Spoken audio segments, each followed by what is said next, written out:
Hai, jumpa lagi bersama saya Putu Ayub dalam channel YouTube Putu Ayub Nak Bali.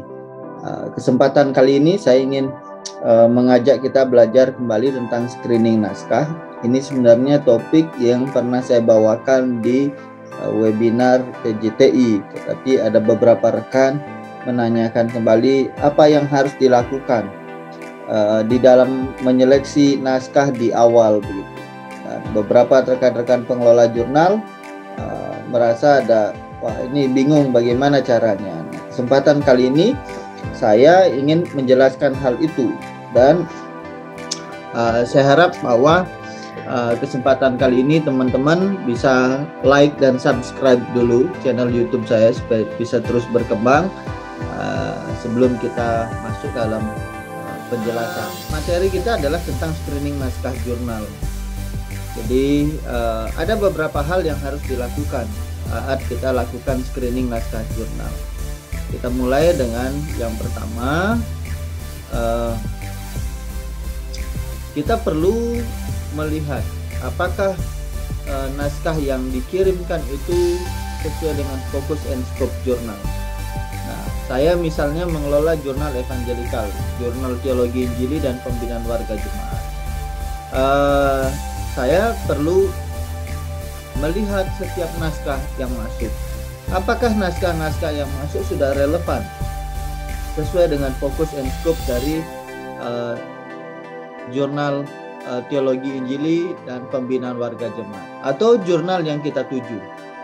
Saya ingin ajak kita melihat contoh ya. Saya mau buka satu bentar.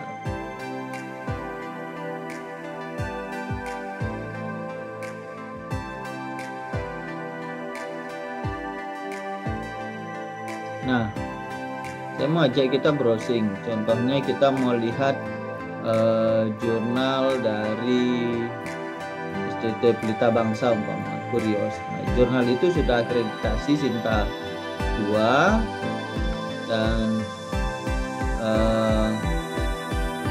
kita melihat seperti apa fokus and scope.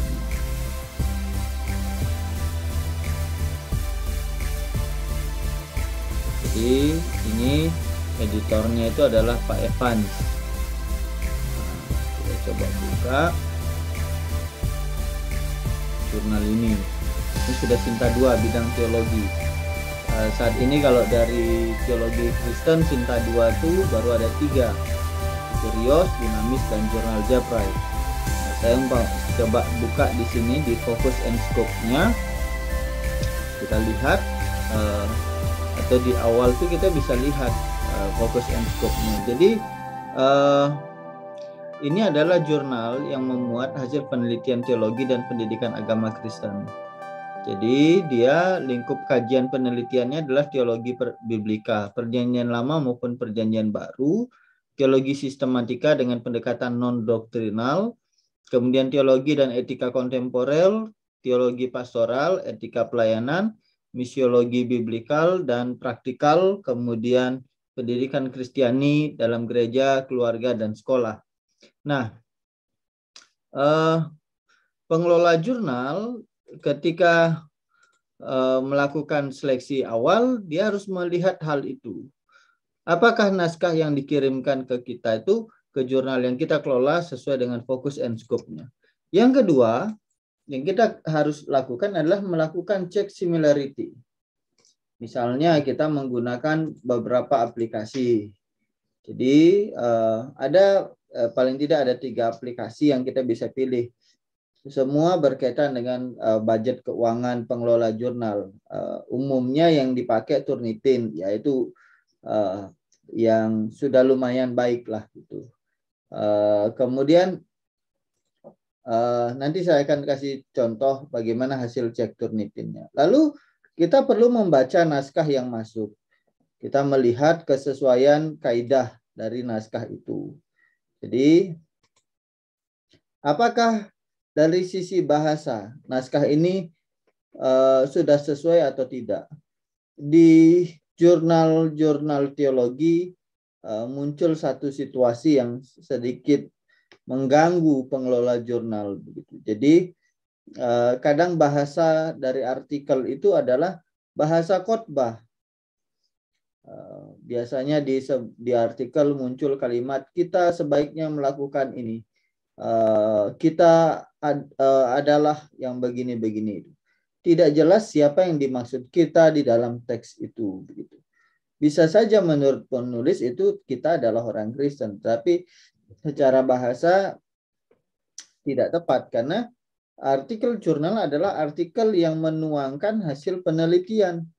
Sehingga sifatnya bahasa yang digunakan adalah bahasa yang menyajikan data.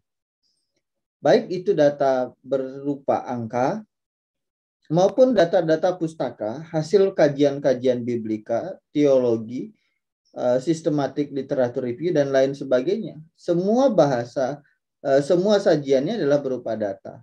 Itu sebabnya bentuk kalimat yang digunakan dalam penulisan artikel jurnal adalah tensisnya adalah lampau. Beberapa bagian bisa present gitu ya tensisnya. Nah, itu sebabnya kita perlu memeriksa apakah artikel yang masuk ini sesuai dengan kaidah bahasa. Yang kedua, apakah naskah ini sesuai dengan struktur atau format artikel.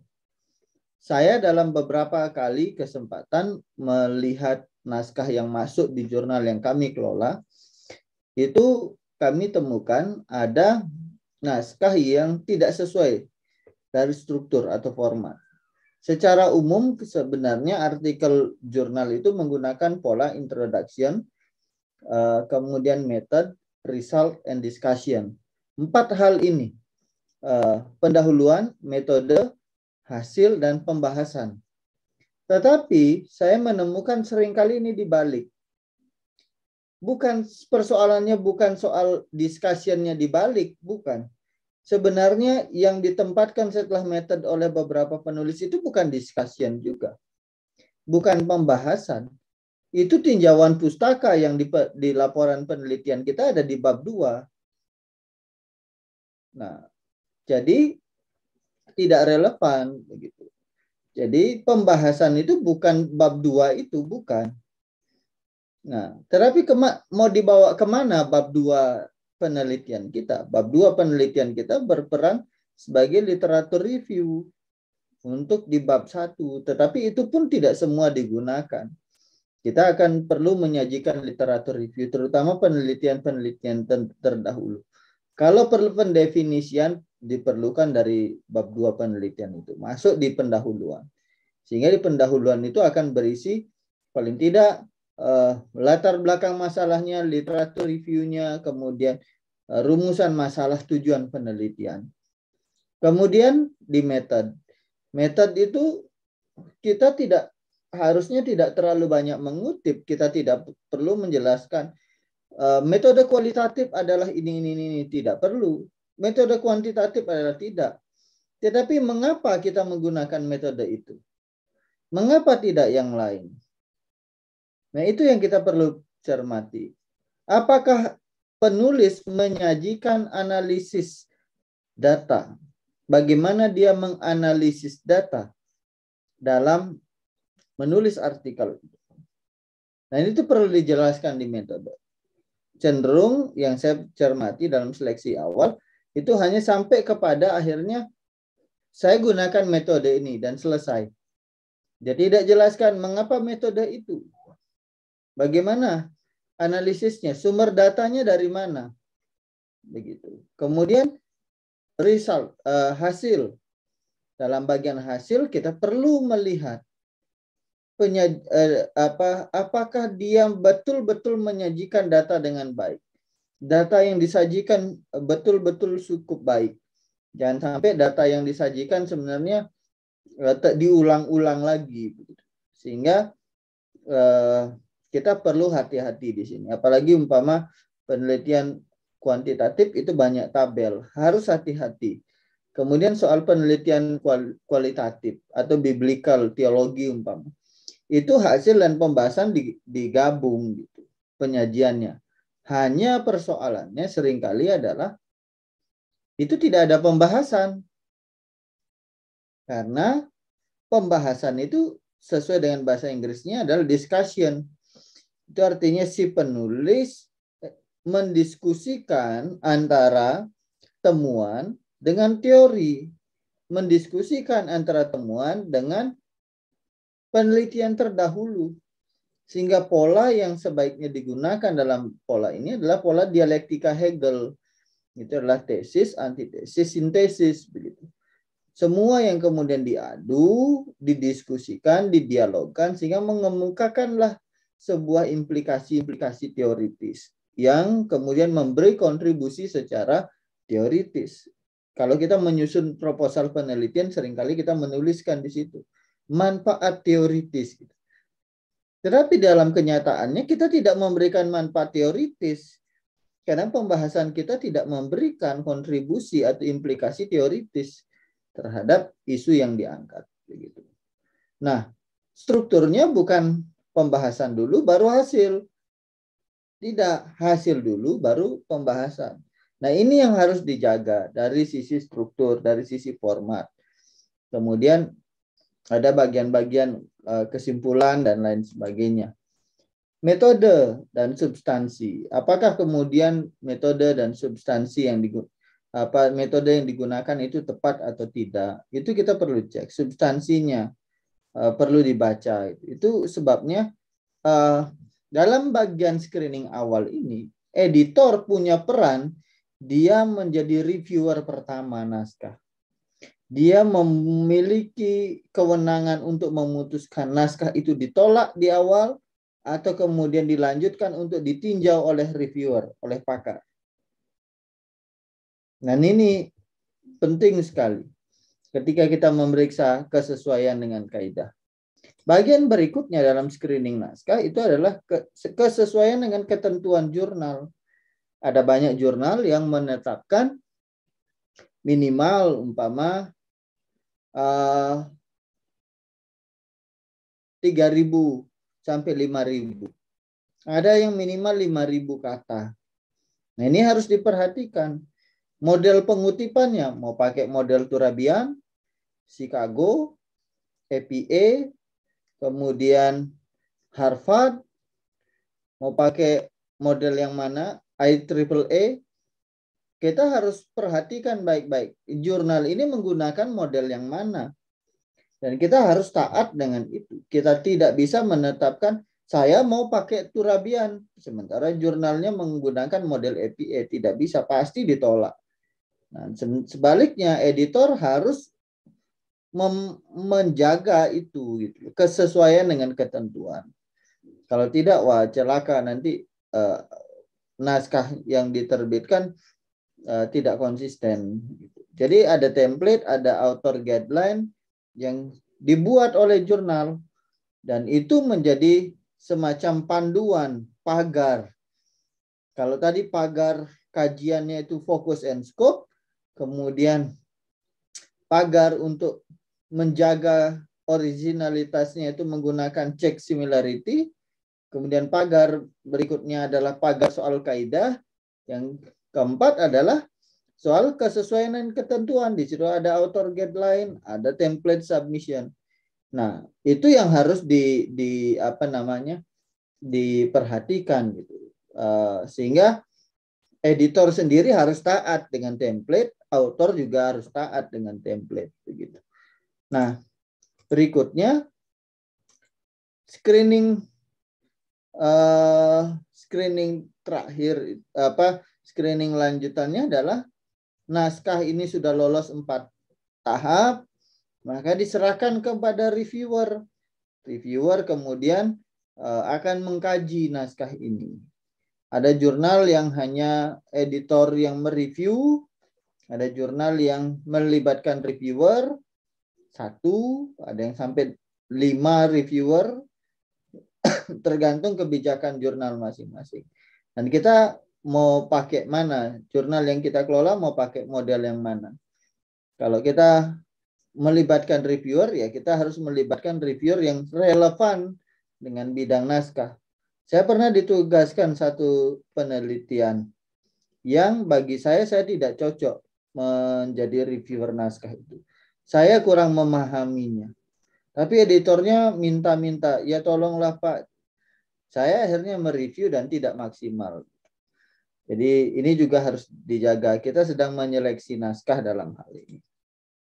Dalam pengambilan keputusan, naskah akan di-reject, jadi lebih berat ke ditolak atau di-decline ketika tidak sesuai ketentuan, tidak sesuai kaidah, similarity tinggi, apalagi similarity tinggi. Ada jurnal yang mensyaratkan untuk bisa publish di jurnal tersebut 20%, ada 15%, ada 10% hasil cek similarity-nya. Dan itu artinya editor perlu memiliki alat cek plagiat atau cek similarity untuk ngecek itu. Lalu yang soal kaidah dan lain sebagainya saya sudah jelaskan tadi. Kita perlu perhatikan itu.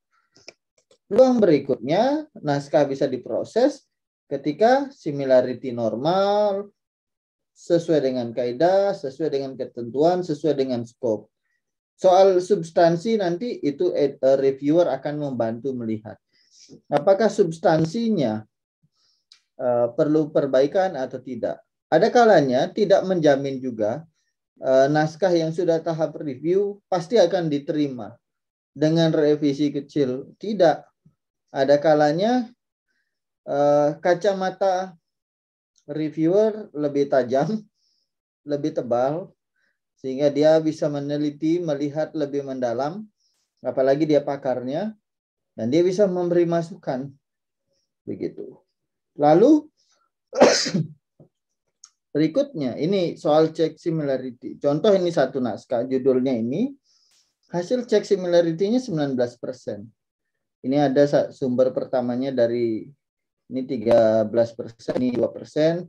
Saya tidak munculkan keseluruhannya. Ini contoh. Kita akan proses kalau di hasil similarity-nya begini. Tapi kalau seperti ini, wah ini 13% kemiripannya. Kalau ditelusuri di naskahnya itu akan banyak blok warna-warni. Akan banyak seperti pelangi di dalam teksnya gitu. Dan kita tidak mungkin melakukan proses lanjutan terhadap naskah. Jadi kita perlu melakukan cek ini untuk menjaga naskah yang kita proses dan kita akan terbitkan itu naskah yang berkualitas.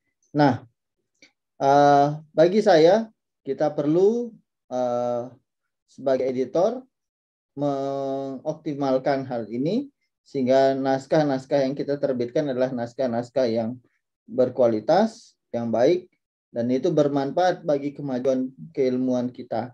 Dan kita betul-betul berkontribusi bagi kemajuan keilmuan. Terima kasih, kiranya ini menolong, memberkati kita sekalian, dan Tuhan memberkati.